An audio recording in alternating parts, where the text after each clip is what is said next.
What's up, Dirt Trax Nation? Luke here again, bringing you guys a little bit of an update on a vehicle we've had around here for approximately a year. Something we talked a lot about last year, something new last year, and that is the Defender 6x6. And I just wanted to give you guys a little update on what we think of it after using it for the amount of time that we've had it. Now, this one is a base model. I know everybody thinks we always get the top of the line stuff.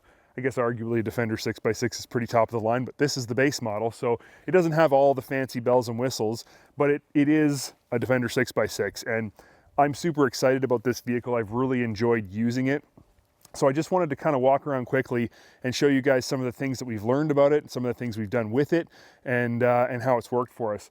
I haven't even cleaned it. I wanted you guys to see it in its natural form after having been used and used quite a bit. So I didn't even bother to shine it up for you so you could see it was real world stuff. To start, we have used this vehicle for all kinds of different things. So everything from working around the yard, we've hauled rocks and logs.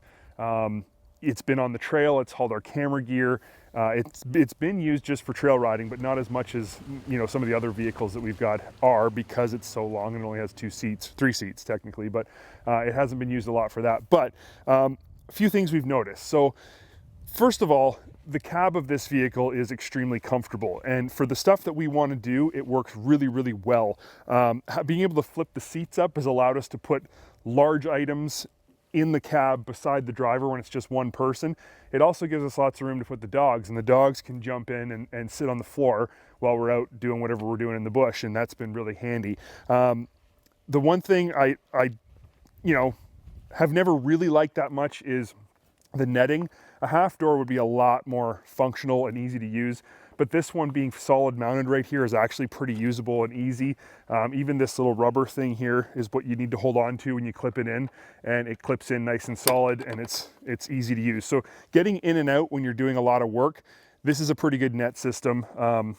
I will say that it's better than Polaris's with that bar that goes down the front and kind of holds the net here. That always gets bent and dragged on the ground. This one doesn't do that. Now, this is kind of a controversial topic, but when you're working a lot and you're moving the vehicle short distances, just kind of moving it around, the limiter without the seat belt plugged in is a little bit annoying. I fully advocate wearing your seat belt at all times, but when you are working around the yard and you're moving it from here to 10 feet over there, that's something that kind of is annoying. It's not a huge deal, but you know, obviously there's no way to turn it off or you're going to have an unsafe vehicle for the rest of the people who don't wear their seatbelts, but something we've definitely noticed. Having the tilt steering wheel has been really, really good because it gets it out of your way when, again, you're moving in and out of the cab a lot. The shifter works really well. I would say that it's just a tiny bit spongy. It's not quite as positive into gear. One thing I really like about this vehicle's competitors, the Commander, or the Defender competitors, the Ranger, is that the shifter goes straight back and forward. It doesn't have gates in it, so it's really easy to just push it into the gear you want. This one with the gates, it gets stuck sometimes. Again, not a huge deal, not a big complaint, just something to notice as we're comparing it to other vehicles that are out there. The little storage box in the front here, the little glove box up front, we haven't used that for anything. I'm sure there are people who do use that. I'm sure that it's useful for something, but the being able to take it out part and whatnot, that's never been something we've ever used or needed to use. So I'm just gonna throw it out there that it's maybe a bit of a gimmick. Again, some people might use it, but I can think of other things I'd rather put up there, and it'd be nice to see Can-Am come up with some accessories that fit that spot that are different. And I can't think of any off the top of my head right now, but I'm sure there's lots of ideas, and the brains at Can-Am could come up with something really cool. Now, moving back to the meat of this vehicle is obviously the bed and the six wheels. The wheels and the traction this vehicle gets is unreal. It's been really handy for loading huge amounts of stuff in the back. Now, we were hauling rocks at one point to build a patio and a retaining wall kind of thing, and we had it piled right to the top with rocks.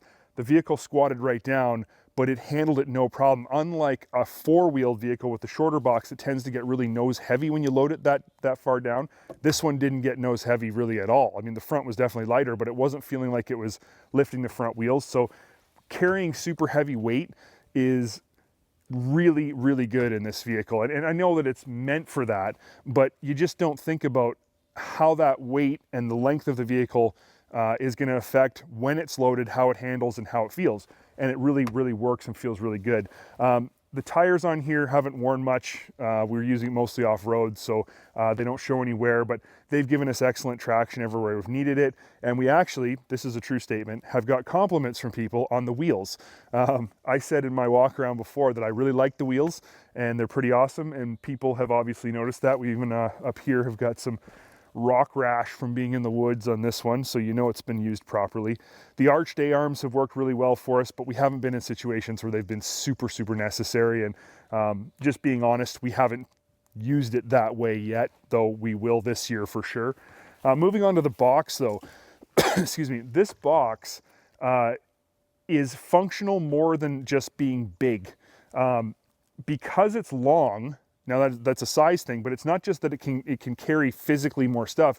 Because it's long, it can carry items that a regular size box can't. So we were loading up firewood, and we were able to cut the firewood up into longer lengths than we would have been able to with a small box side by side, and that was handy as well.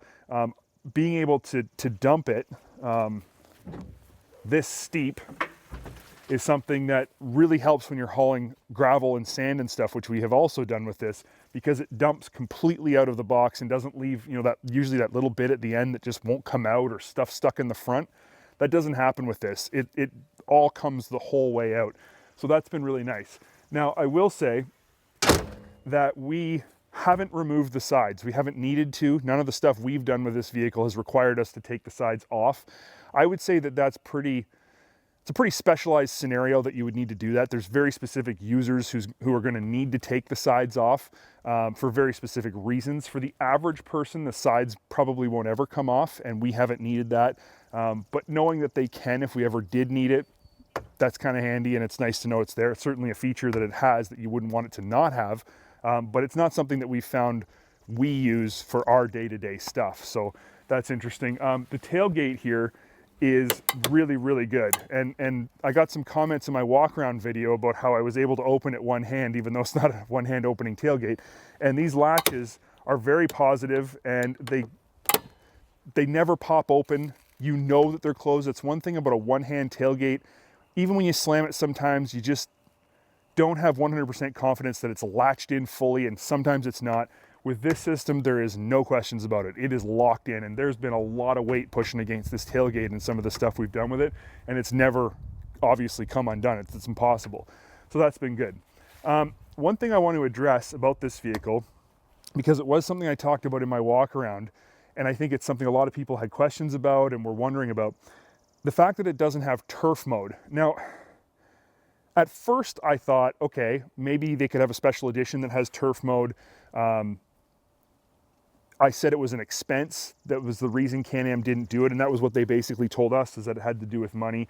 But I've learned something since, and it's logical, and I don't know why I didn't come up with it before. I know you guys all did. It wouldn't matter if you had turf mode on this vehicle. It doesn't make a difference. You can't drive it on grass without damaging the grass, because as soon as you turn, it pivots on one set of rear wheels and drags the other set around. Now, even if it has turf mode, as it's turning, it still has to drag that rear set of wheels. It's still gonna slide one set of wheels no matter what you do, turf mode or not. So it does damage grass. We don't use it on lawns. We try our best to keep it off of the grass. And that's just something that turf mode isn't gonna fix.